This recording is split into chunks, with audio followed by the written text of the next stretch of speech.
I've always been the type to try and keep the peace within the family, even when something deeply bothers me. Perhaps that's why I've learned to swallow hurtful comments, turn a blind eye to minor disagreements, and accept invitations even when my heart screamed for me to stay home. My daughter-in-law has always been polite, but there was something about her, a kind of hidden tension, a smile that seemed too practiced, a gaze that never lingered on mine for more than 2 seconds.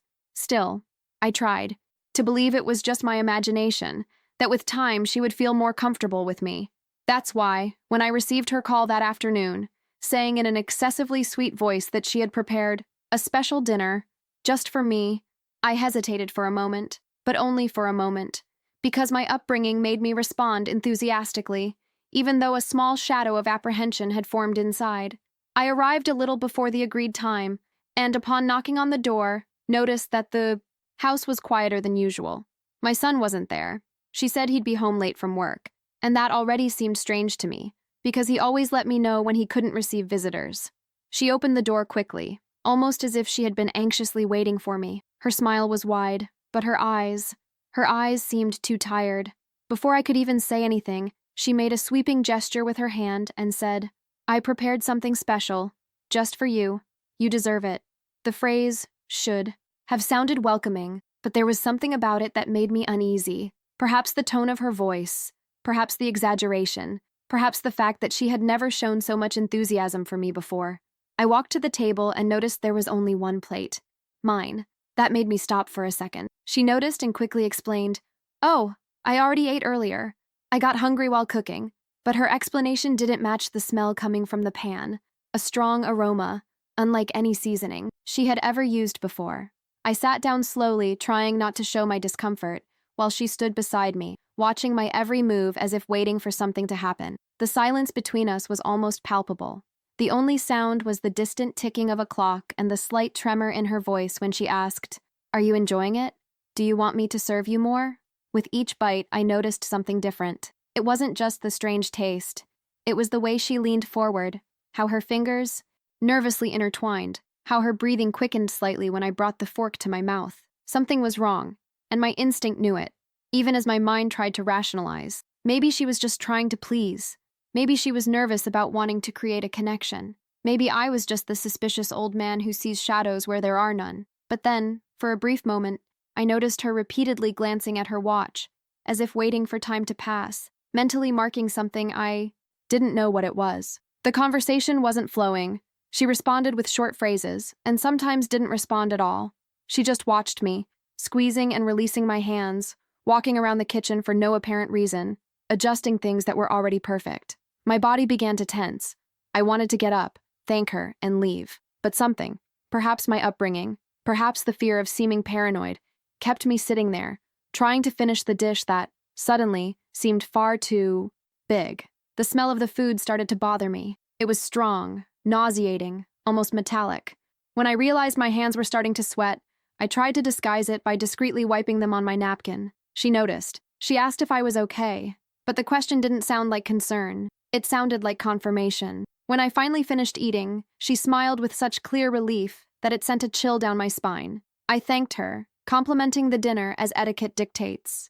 But inside, something screamed that this night wouldn't end well.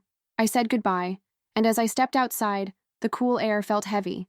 My breathing was strange, and I felt a slight pressure in my chest, as if something inside me was beginning to react. I got home and tried to ignore the initial discomfort. I told myself it was just tiredness, maybe something that didn't agree with me. But as the hours passed, the symptoms worsened. Intense headache, increasing nausea, weakness throughout my body, a feeling that something was wrong running through my blood. It was then that the feeling I had tried to ignore during dinner finally became impossible to silence. Something about that food wasn't right, and deep down I knew that this was just the beginning of something much bigger and much scarier. I woke up the next day feeling that something inside me was profoundly wrong. I wasn't one to get sick easily. I'd always been strong, resilient, used to facing even the worst winters without catching a single cold. But that morning, as soon as I opened my eyes, I realized my body felt heavy as if I'd run miles during the night. My head throbbed, my vision seemed slightly blurry, and there was a strange sensation in my mouth, a bitter metallic taste that wouldn't go away even after I drank water. A tightness in my stomach came soon after, so strong that I had to sit on the edge of the bed and take a deep breath to avoid losing my balance. I tried to convince myself it was just a minor upset stomach, maybe something I'd eaten, but that last part made me stop. The memory of the previous night came rushing back. My daughter-in-law's tense smile, her insistence that I eat, the strong smell of the food, the visible anxiety on her face as I chewed. My heart raced, not from pain, but from unease. The discomfort didn't seem ordinary. It had a purpose, a weight, an origin, and that origin led me to only one person. I decided to go to the doctor even before having coffee. On the way, my hands trembled, slightly on the steering wheel. The feeling that something horrible was happening inside me grew stronger with each passing minute. When I arrived at the doctor's office, I quickly explained my symptoms, trying to remain calm, but the doctor immediately realized it wasn't anything simple. He asked me to sit down, observed me silently for a few seconds, and then began asking questions that, at first glance, seemed completely out of place. "Did you eat anything different yesterday?" he asked, looking directly into my eyes. "Yes, a dinner at my daughter-in-law's house," I replied, trying not to let my voice tremble. He made a quick note and continued, "Did you notice any strange tastes?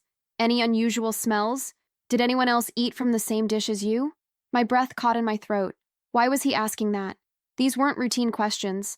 They weren't the questions of someone who suspects a common infection or food poisoning. They were questions too specific. He ordered urgent tests: blood, urine, blood pressure, electrocardiogram, all done quickly, almost with silent urgency. While the nurses worked, I tried to keep my mind focused, but the dinner scene kept replaying in my head like a broken tape. The plate, the smell, the clock, her anxiety, every detail I had tried to ignore now took on a completely different meaning, and a much more dangerous one. The results began to arrive in stages, each printout being handed to the doctor as he silently analyzed it. The first sheet provoked no reaction. The second made his eyebrow arch slightly, but it was the third that made him freeze. He didn't try to hide it. His expression changed instantly. His face turned serious, his lips tightened, and he looked up at me with a chilling mixture of professionalism and genuine human concern. "I need you to be completely honest with me," he said, pushing the papers aside and crossing his hands on the table. "Is there a possibility, however small, that someone put something in your food?" The question hit me like a blow to the chest. Even with all the signs, even with the fear growing inside me, I wasn't prepared to hear it so directly. I felt my stomach churn. My hands went cold. My heart seemed to beat faster than before. I tried to answer, but nothing came out. It was as if my mind was trying to protect me from what deep down I already knew. The doctor insisted, "I'm asking because your tests show levels of substances that don't occur naturally in the body. And, more importantly, they don't occur by chance." He pulled out a specific sheet of paper, pointing to numbers I didn't understand, but which he interpreted with absolute clarity. "Look at this. This level is far above what would be considered incidental. This doesn't come from ordinary food, or a spice, or anything you would ingest without knowing." My body froze. The room seemed smaller. The air grew heavier. His question echoed in my head like an alarm I couldn't turn off. Did someone put something in my food? He took a deep breath and continued, this time in an even more serious tone. "I can't say what happened, yet, but I can say what.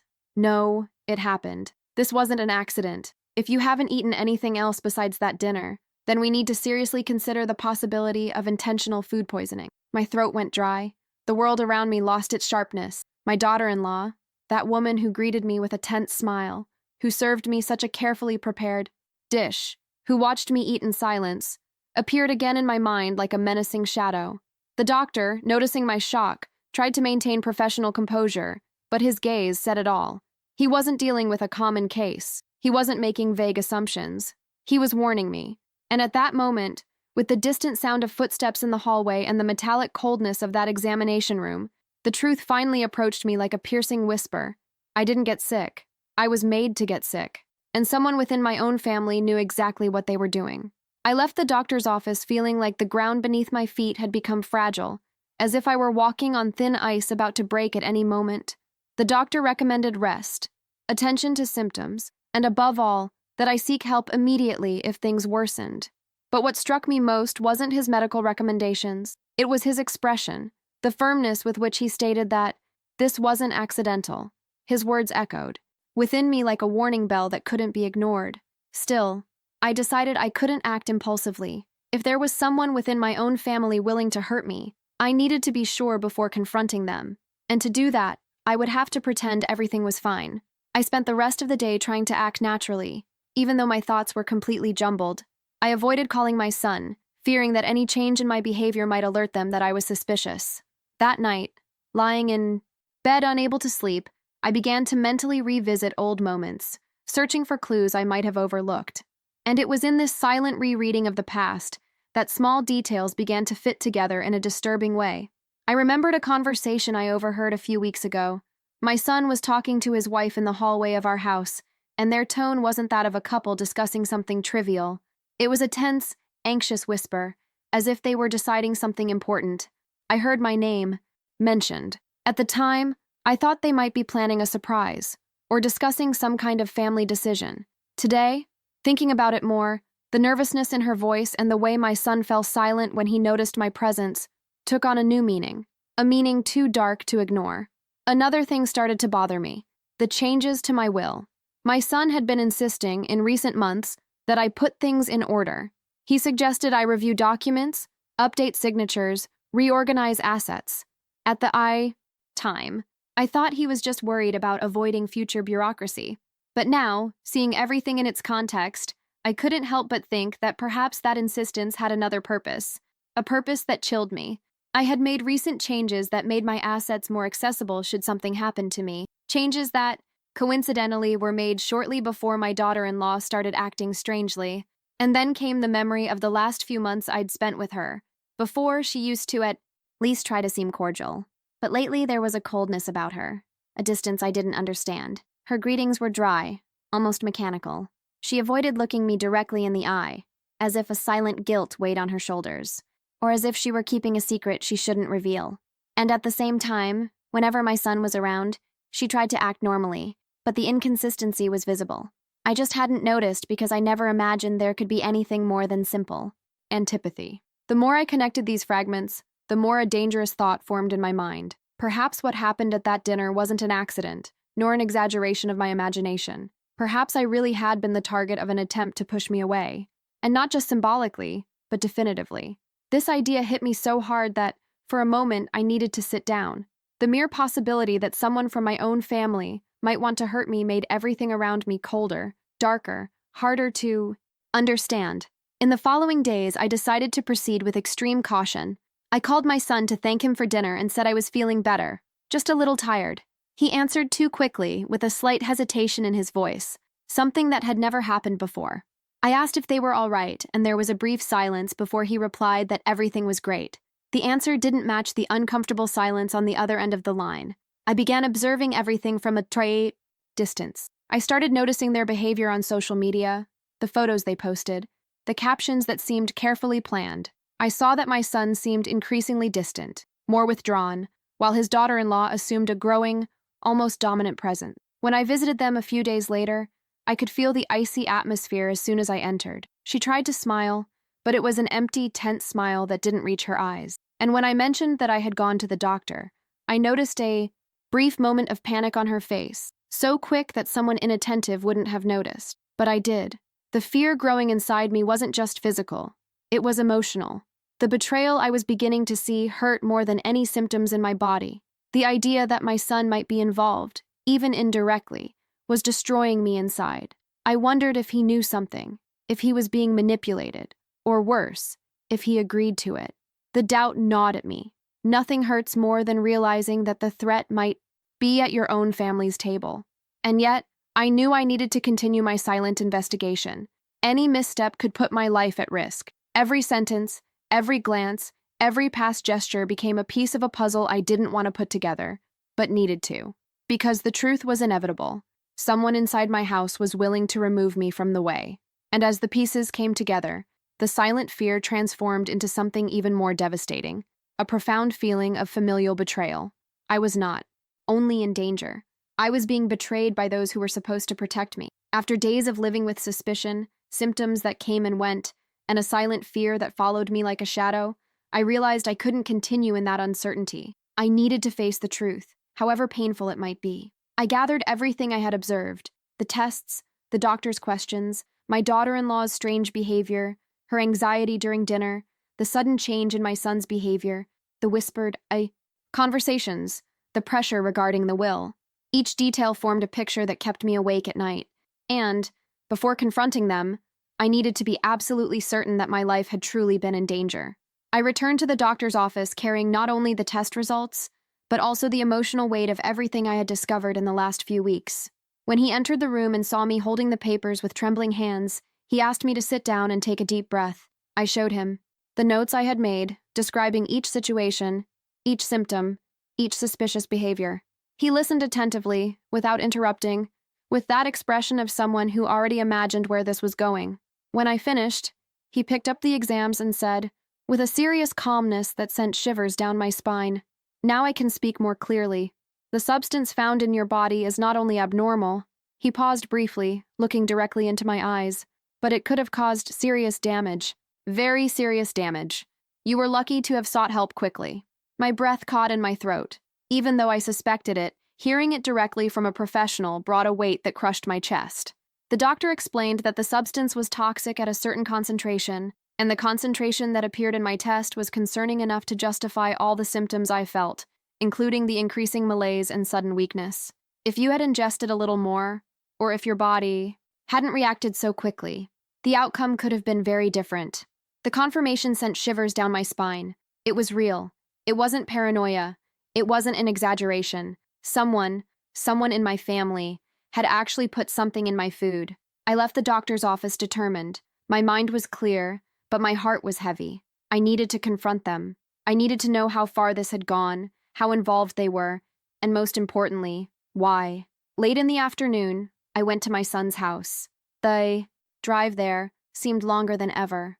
I knocked on the door, my heart racing, and when my daughter-in-law opened it, her face paled at the sight of me. She tried to smile, but the smile died before it even formed. My son appeared right behind her, and for the first time I noticed that there was fear in his eyes too. I asked the three of us to sit down. No one spoke. The silence that fell over the room was dense, suffocating. I could hear my own breathing, rapid and nervous. I picked up the exams, placed them on the table, and said, my voice firm despite the inner trembling, "I want you to tell me the truth. What really happened that night?"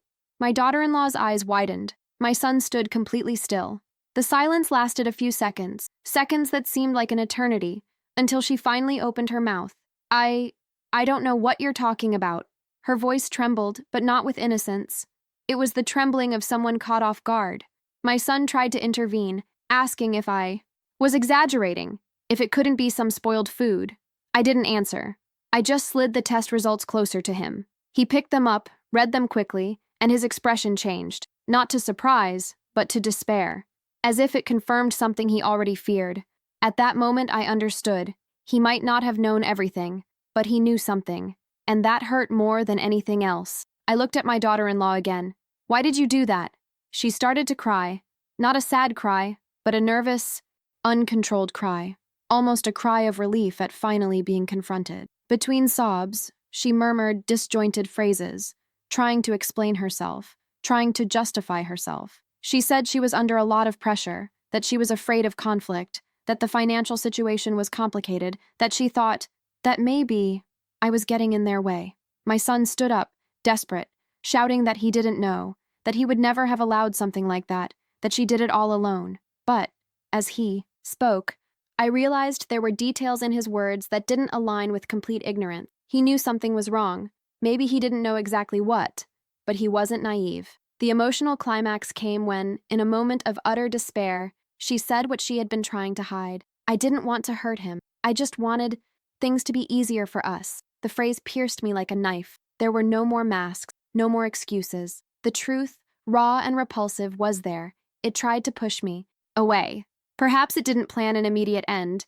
Perhaps it thought it would be subtle, that I would become ill and dependent, that I would cease to be a problem.